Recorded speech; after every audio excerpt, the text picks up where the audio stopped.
조선사 1000년내 제1대 사건. 단재 신채호 선생이 이렇게 평가한 우리 역사 속 사건 다들 잘 아시죠? 고려 때 묘청이 일으킨 서경천도운동이었습니다. 결국 실패했죠. 많은 사람들의 대체적인 인식은 반란인 것 같습니다. 반란 세력을 김부식이 제압했다. 이 정도이겠습니다. 그러나 한편으로는 이 기득권에 도전한 서경파의 한판 싸움이었다. 이런 시선을 던지는 사람들도 많습니다.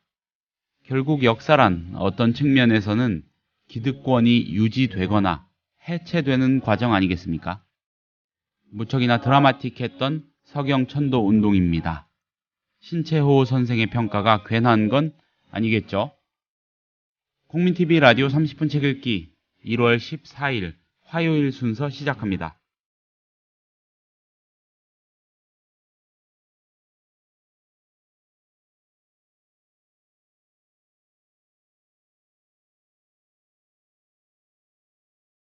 안녕하세요. 30분 책 읽기 김효진 PD입니다.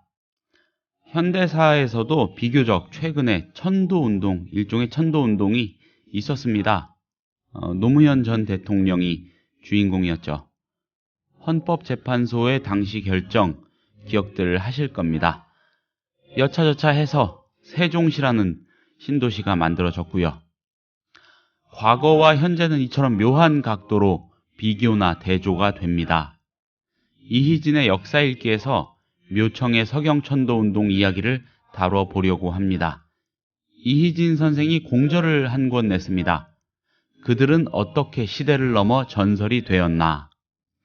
아름다운 날에서 나왔는데 본인 책이라서 다루기를 조금 쑥스러워 하시는 걸 제가 졸라서 정해봤습니다. 이 책 중에 김부식 대 묘청이라는 챕터가 있거든요. 여길 집중적으로 들여다보려는 겁니다.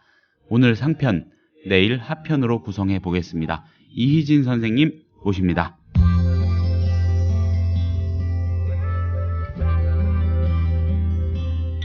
매일 아침 이 책 한 권. 국민TV 라디오 30분 책 읽기.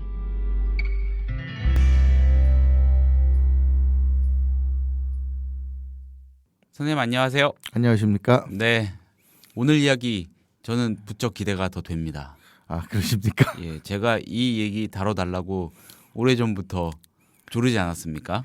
예, 그게 우연히 이제 시기가 맞아가지고 예. 이걸 다룬 책이 마침 딱 시간 맞춰서 나와줬네요. 네, 선생님은 조금 쑥스러우시겠지만은 선생님이 쓰신 책이지만 충분히 다룰 가치가 있다고 생각합니다.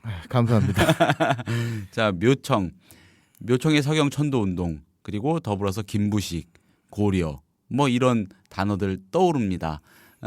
간단한 얘기는 아닌 것 같아요. 왜냐하면 재해석 그리고 좀 다른 관점에서의 고찰도 필요한 문제 같거든요. 그래서 역시나 상하로, 오늘 상 그리고 내일 하로 나눠서 다뤄보려고 하는데 오늘은 일단 어떤 측면에서 먼저 얘기를 시작해 주시겠습니까?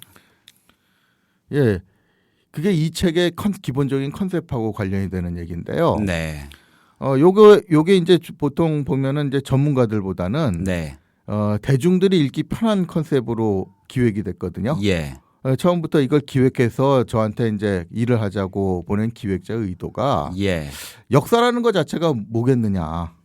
그러니까 역사를 굉장히 사람들이 어렵게 여기는 게, 네. 그리고 어렵게 여긴다는 뜻은 그 역사에서 일어난 일은 자신들하고 상관이 없다고 생각을 하더라고요. 그래서 요즘에 소위 처세책 같은데 많이 의지를 하는 이유가 내가 당장 나한테 닥친 상황에서 어떻게 해야 되는 일을 직접적으로 가르치는 게 실용적이라고 생각을 하는 것 같더라고요. 처세책이라 하시면 자기계발서. 예, 그렇죠. 예. 이제 보통 자기계발서라고 얘기를 많이 하는데, 네. 근데 그런 게 좀 맹점이 있다는 거죠. 네. 너무 직접적으로 가르쳐 주는 게 당장은 먹기 쉬울 것 같지만, 그런데 너무 길들여지면은 어떻게 보면 너무 단선적일 수가 있잖아요. 그렇죠. 그러니까 이제 더군다나 그런 자기계발서의 내용이 노출이 돼 버리면은 이미 남들도 다 알고 있는 거고, 네. 그러면 이미 세상에서 그 자기계발서를 따르게 될 때는 남들이 다 알고 있는 여기 그런 어떻게 보면 뻔히 보이는 수들을 두면서 세상을 살아가게 되지 않느냐는 거죠. 네. 그러니까 오히려 인문학 같은 데 요즘에 좀 쓸모없는 학문으로 여겨지는 게 네. 사실 인문학은 그렇게 눈앞에 뻔히 보이는 수를 두기보다도 어떤 원리를 보여주면서 자기가 깨닫게 하는 이런 쪽에 중점을 두거든요. 그러니까 오히려 그런 정신을 살린 책이 이제는 필요하지 않느냐 하는 얘기가 나왔어요. 그래서 처음엔 여기 다뤘던 사람들, 특히 대비가 되는 사람들이 옛날에는 역사의 라이벌이라 그래가지고 네. 이런 측면에서 이 사람들이 대립을 했다라는 쪽을 많이 강조를 했는데 이번에는 굉장히 익숙한 것 같으면서도 좀 그 의미를 바꿔보자고 한 겁니다. 그러니까 단순히 이제 대립했던 게 아니라 네. 오히려 이 사람들이 같은 상황 속에서 어떤 선택을 했는가. 그것이 이제 자신의 운명을 어떻게 바꾸고 자신뿐만 아니라 자신이 속해 있는 조직, 국가, 사회 이 운명이 어떻게 바뀌어 나갔는가 하는 측면에서 얘기를 해주면은 사실 이게 단순히 정치하는 사람뿐만이 아니라 우리가 사는 것도 어떻게 보면 정치의 축소판 아니겠습니까? 네.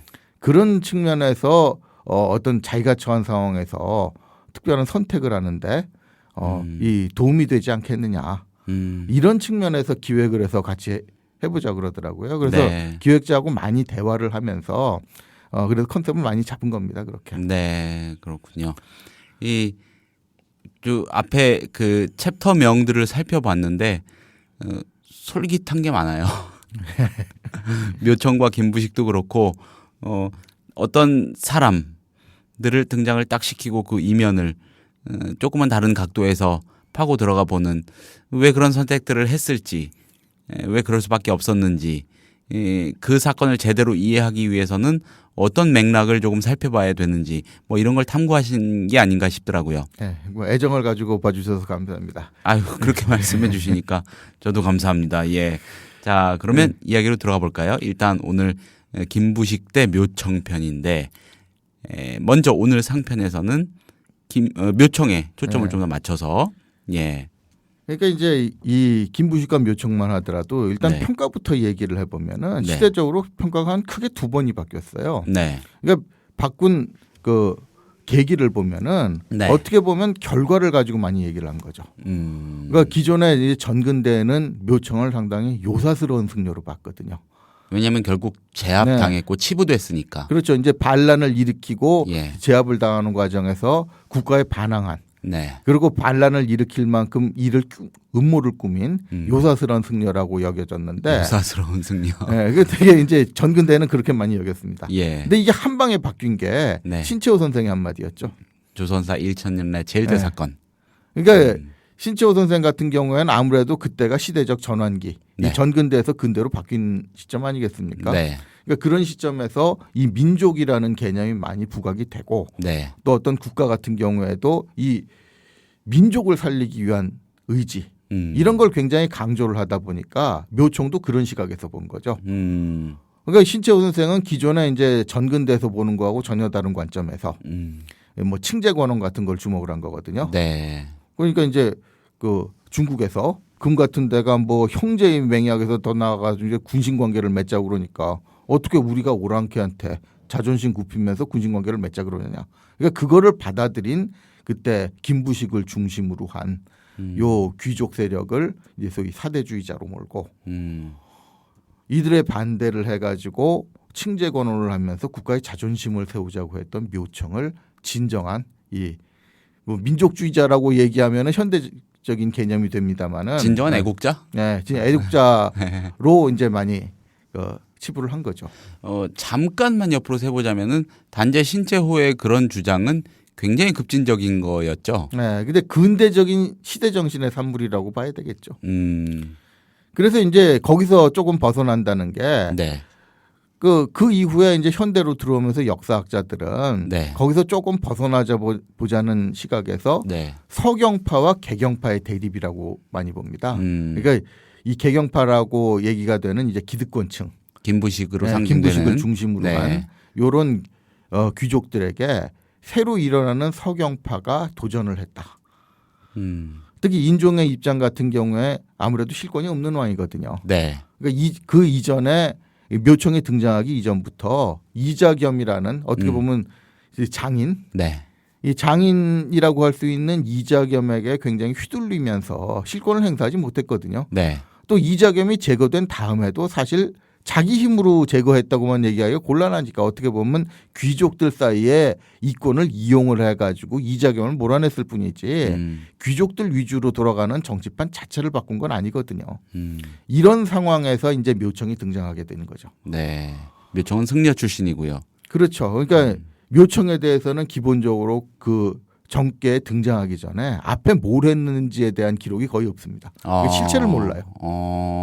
갑자기 이제 훌륭한 사람이라고 해가지고 서경 출신인 정지상이 네. 뭐 같은 서경 출신인 뭐 백수환이라든가 이런 사람들을 등용하면서 예. 묘청도 같이 천거를 한 거죠.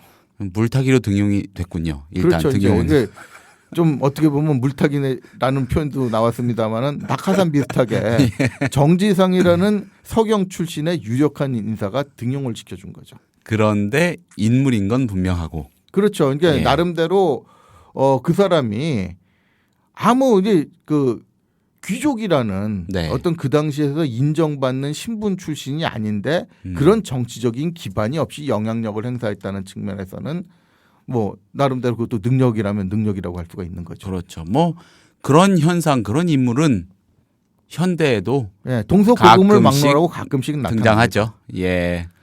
근데 이제 여기서 주목을 해보자고 하는 거는 그냥 기존에 있었던 기준대로 네. 어떻게 보면 그 제3자 입장에서 그 당시를 바라보는 입장이라고 할까요? 네. 이 시대의 의미가 이걸 보는 사람들한테 어떤 의미가 있느냐. 그러니까 네. 기존의 정근대 시각이라는 거는 어떻게 보면 좀 그 당시 기득권층 입장에서 보는 거거든요. 네. 나라를 왜 흔드느냐 이런 기준에서 보는 거고 신채호 선생 입장에서도 어떻게 보면 자신들의 입장이에요. 이런 민족주의 소위 민족국가 개념이 드러나고 민족 개념이 부각될 때 네. 민족을 지키는 정신이 있었어야 될 거 아니냐. 어떻게 보면 자기들의 입장에서 그 묘청이라는 사람을 본 거죠. 그래서 제가 평소에도 많이 강조를 하지만 뭐 그거는 어차피 보는 사람들의 입장이 아니냐. 그것보다 오히려 이율배반적인 건데 후세 사람들한테 역사가 의미를 가지려면 네. 오히려 그 당시 사람의 입장에서 역사를 보는 게 필요할 것 같아요. 그러니까 그 당시에 어떤 상황이었기 때문에 그 사람들이 이런 선택을 했느냐라는 거거든요. 그 측면에서 봐야 오늘날 비슷한 상황에서 우리가 결정적인 선택을 할 때 도움을 받지 않겠느냐. 역사적인 해석도 할 수 있겠고요. 그렇죠. 예. 그래서 그런 측면에서 묘청의 정치를 보면은 네. 일단 정치적인 기반이 없이 정계에 등장을 해가지고 예. 그 당시 기득권층, 이 고려 귀족들의 반발을 받아가면서 정치를 주도해야 되는 이런 입장에 있었다는 거죠. 굉장히 열악한 그렇죠. 조건이었군요. 예. 그런데 이게 바로 이제 오히려 시사점이 되는 거죠. 그래서 묘청이 내세운 게 소위 말하는 풍수지리 같은 거 이런 걸 통해서 서경 천도 이 천도라는 게 사실 국가 정치에서 굉장히 큰 영향을 주는 거거든요. 그렇죠. 예. 그런데 그런 걸 주장을 하고 나서게 되는 겁니다.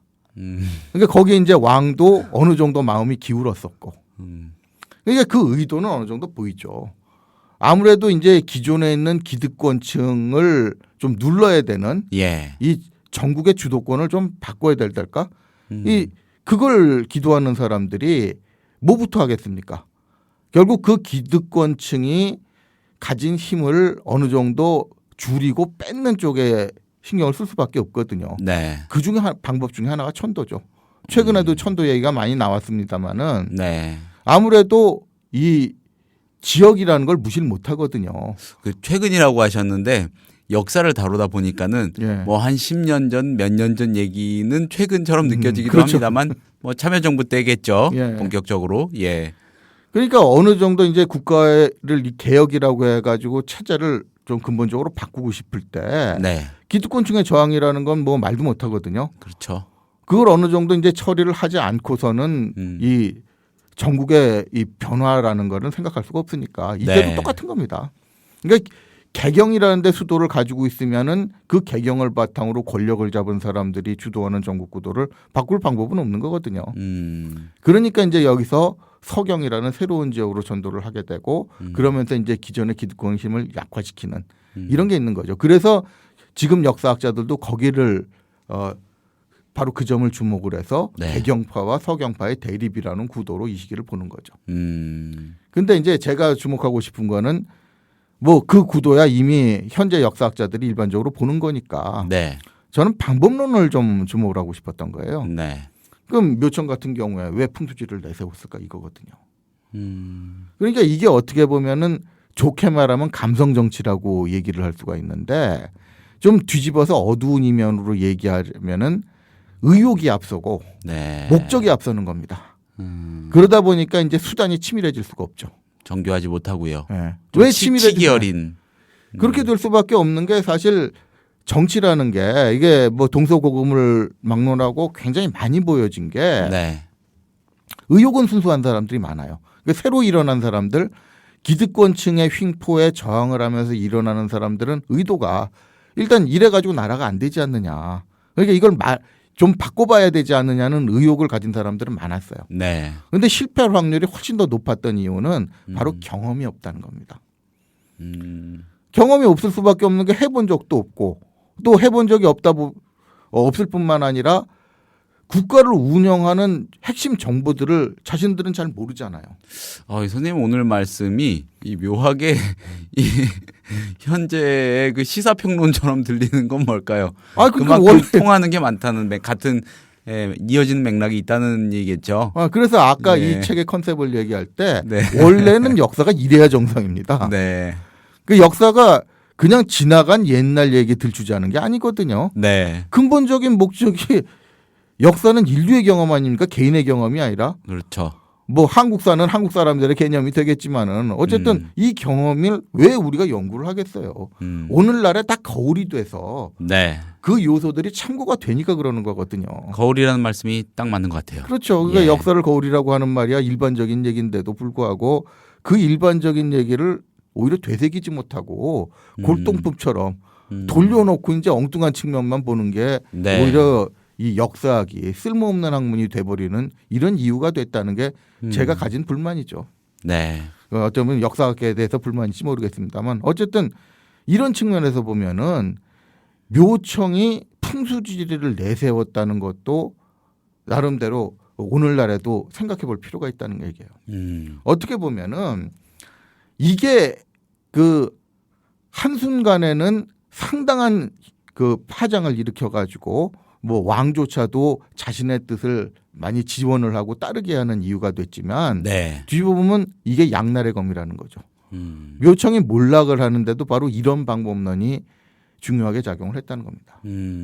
왜 그러냐면은 요즘 우리나라에는 지금도 이 풍수지리의 영향이라는 걸 무시를 못 하거든요. 하다못해 뭐 YS 때인가요? 중요한 국립박물관 건물을 헌다. 명분이 뭐였습니까? 그게 일제 때 지은 건물이고 총독부 건물이니까 역사적으로 뭐 남산의 길을 막고 있다나? 이걸 공식적인 명분으로 내세웠어요. 예. 그게 아니라면 사실 조금 합리적으로 생각을 해보면은 왜 우리 국립박물관 건물을 우리 손으로 헐어놓고 한 4천억인가 들었다 그러더라고요. 몇천억 국민 세금을 들여가지고 왜 새로 건물 지어야 되느냐. 사실 합리적으로 따지면은 얘기가 잘 안 나오거든요. 네. 근데 이걸 한 방에 잠재운 게 뭐였습니까? 남산의 길을 막고 있는 총독부 건물. 민족 정기. 그 민족 정기를 위해서 정리를 해야 된다. 네. 이렇게 됐거든요. 그래서 상당히 지금도 어떻게 보면 정치적인 일을 하는데 이 풍수지리적인 주장 같은 게 많이 영향을 미쳐요. 그리고 아직도 그걸 주장하는 사람들이 많습니다. 근데 조금만 생각해 보면 황당한 얘기 아니었습니까? 네. 아니 그렇게 해서 민족 정기를 살렸으면 대한민국이라는 나라가 뻗어야 될 텐데 정권 말기에 뭐 단군 이래 최악의 위기라는 경제 위기를 왜 맞습니까? 그러니까 이제 이 소위 말하는 국가를 이끌어갈 때는 냉정한 판단으로 이끌어가야 되는데 네. 어떻게 보면 사람들의 감성에 자꾸 고소를 한다는 얘기죠. 그리고 뒤집어 말하면 그것 때문에 진짜 냉정하게 봐야 될 걸 놓치는 거거든요. 아니 세상에 총독부 건물을 하는 건 좋지만 그거 우리 거 된 거잖아요. 네. 그 일종의 전리품이라고 얘기할 수 있거든요.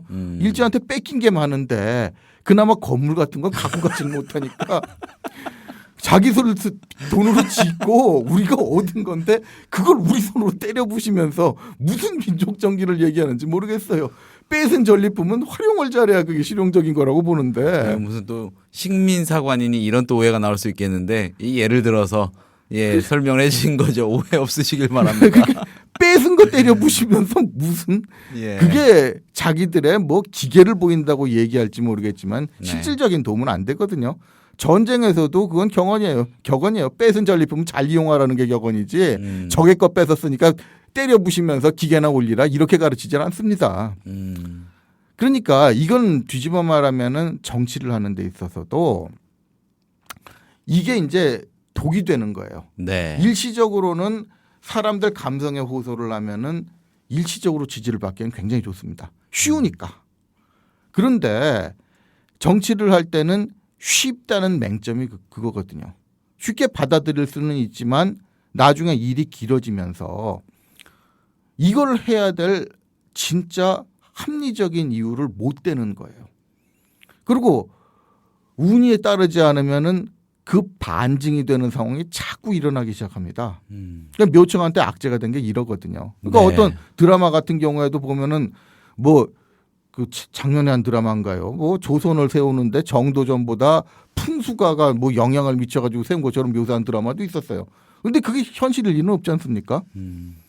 더군다나 이런 풍수지리 같은데 의지를 하면은 네. 아까 저 국립박물관 건물 이 총독부 건물이라고 때려부신 사례에서 드러나지만 때려부셨으면 최소한 거기 맞게 민족정기 살렸으니까 남산의 길을 봐서 뭔가 잘 돼야 되는데 잘못되면은 그거 어떻게 감당을 합니까? 그걸 조용히 이제 그건 뭐 정치 상황 때문에 묻고 지나갔으니까 요즘은 별로 언급하는 사람이 없어서 그렇지만 묘청 같은 경우엔 그럴 수도 없는 상황이 터져버리는 거예요. 그러니까 서경에 이제 뭐 대화궁인가요? 이거 궐을 짓고 네. 거기로 옮겨간다 그러면은 네. 그다음부터는 고려가 뭔가 기가 펴야 되는데 불길한 일이 자꾸 일어난단 말이죠. 그 서경에 건물 지어놨는데 벼락이 딱 쳐버려요. 거기 사람 있으면 큰일 나는 거거든요.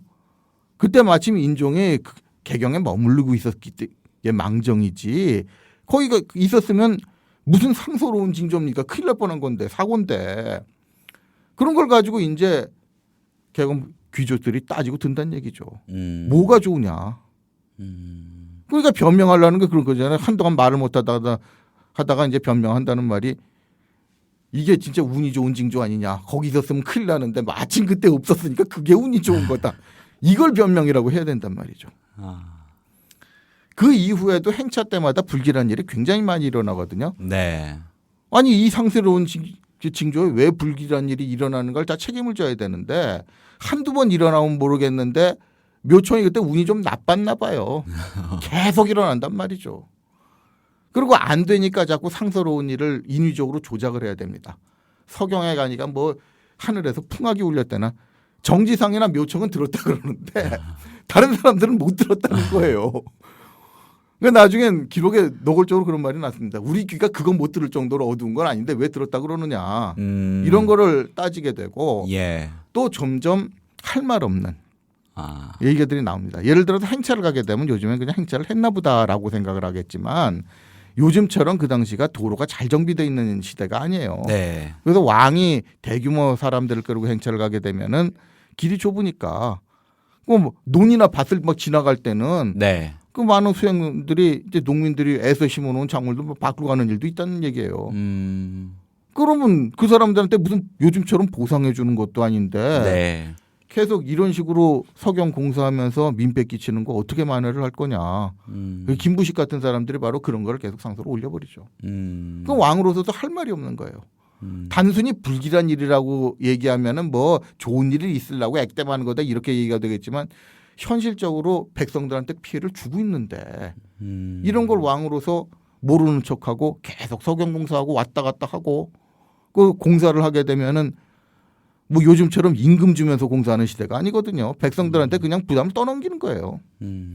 와가지고 이제 국가에 대한 의무라고 와가지고 뭐 몇 달, 몇 년, 심하면 몇 년까지도 네. 뭐 복무하듯이 거기서 일을 시켜야 되는데 그런 게 이제 오히려 이 왕이나 정권에 대해서 안 좋은 여론으로 돌아오고 정권에 부담을 주는 거 아니겠습니까? 그러니까 이런 일이 일어나면서 이 서경파 쪽에서 점점 감당하기 어려운 상황으로 몰려간다는 얘기죠. 그러니까 뒤집어 말하면은 그 김부식을 중심으로 한 유학자들에 대해서도 조금 다른 측면을 봐야 돼요.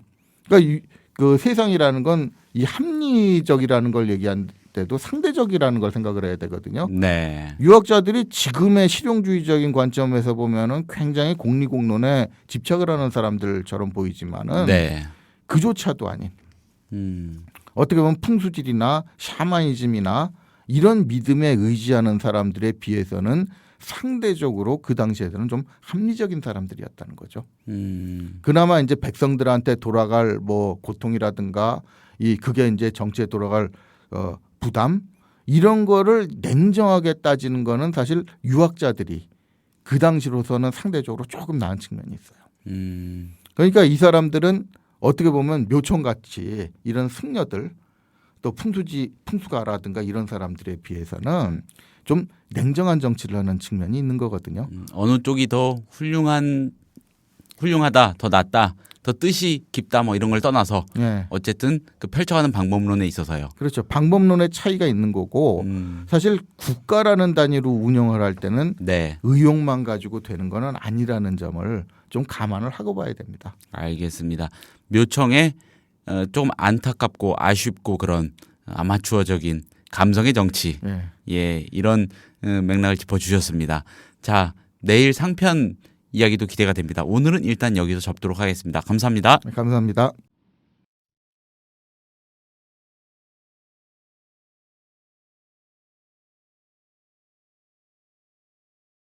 (1월 14일에) 30분 책 읽기가 다룬 이야기, 이희진 선생이 공저하고 아름다운 날이 낸 그들은 어떻게 시대를 넘어 전설이 되었나라는 책이었습니다.